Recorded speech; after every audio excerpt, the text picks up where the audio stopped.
بسم اللہ الرحمن الرحیم الف لام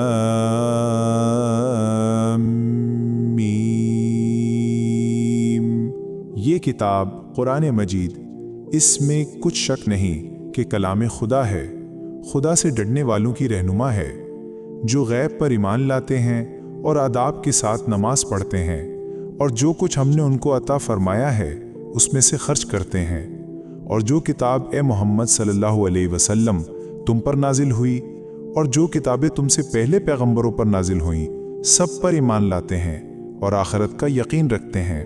یہی لوگ اپنے پروردگار کی طرف سے ہدایت پر ہیں اور یہی نجات پانے والے ہیں۔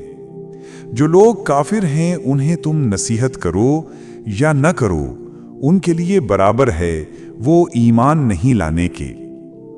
خدا نے ان کے دلوں اور کانوں پر مہر لگا رکھی ہے اور ان کی آنکھوں پر پردہ یعنی پردہ پڑا ہوا ہے، اور ان کے لیے بڑا عذاب تیار ہے۔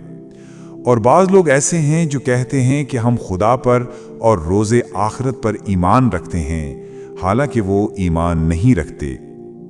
یہ اپنے پندار میں خدا کو اور مومنوں کو چکمہ دیتے ہیں، مگر حقیقت میں اپنے سوا کسی کو چکمہ نہیں دیتے اور اس سے بے خبر ہیں۔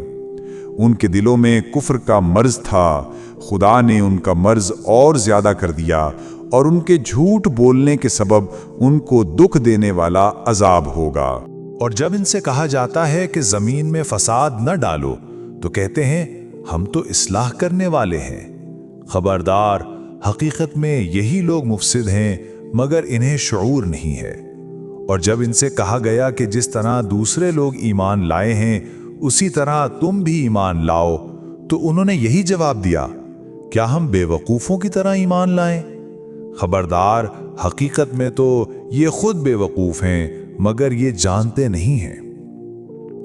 جب یہ اہل ایمان سے ملتے ہیں تو کہتے ہیں کہ ہم ایمان لائے ہیں، اور جب علیحدگی میں اپنے شیطانوں سے ملتے ہیں تو کہتے ہیں کہ اصل میں تو ہم تمہارے ساتھ ہیں اور ان لوگوں سے محض مذاق کر رہے ہیں۔ اللہ ان سے مذاق کر رہا ہے، وہ ان کی رسی دراز کیے جاتا ہے اور یہ اپنی سرکشی میں اندھوں کی طرح بھٹکتے چلے جاتے ہیں۔ یہ وہ لوگ ہیں جنہوں نے ہدایت کے بدلے گمراہی خرید لی ہے، مگر یہ سودا ان کے لیے نفع بخش نہیں ہے اور یہ ہرگز صحیح راستے پر نہیں ہے۔ ان کی مثال ایسی ہے جیسے ایک شخص نے آگ روشن کی، اور جب اس نے سارے ماحول کو روشن کر دیا تو اللہ نے ان کا نور بصارت سلب کر لیا اور انہیں اس حال میں چھوڑ دیا کہ تاریکیوں میں انہیں کچھ نظر نہیں آتا۔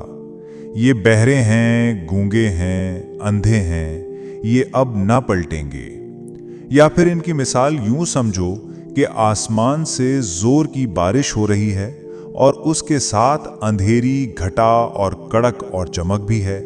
یہ بجلی کے کڑاکے سن کے اپنی جانوں کے خوف سے کانوں میں انگلیاں ٹھونسے لیتے ہیں، اور اللہ ان منکرین حق کو ہر طرف سے گھیرے میں لیے ہوئے ہے۔